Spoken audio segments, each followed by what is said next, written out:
Watu wengi wanapoteza maji bila kujua thamani yake. Maji ni rasilimali muhimu sana katika maisha. Vyanzo vya maji kama vile mito, maziwa, visima, chemchem na mabwawa, vyote hivi ni miongoni mwa vivutio vikubwa katika mazingira. Maji ndio kiini cha uhai wa viumbe hai vyote vilivyopo duniani.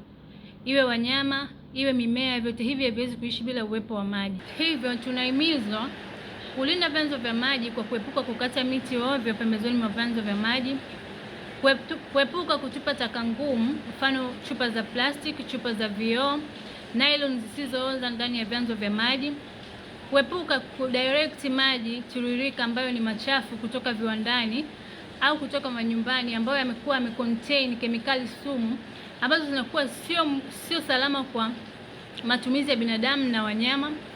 Shughuli za madini na uchimbaji wa madini na uvuvi zifuate sheria na kanuni zilizowekwa ili kuepuka kuharibu vyanzo vya maji.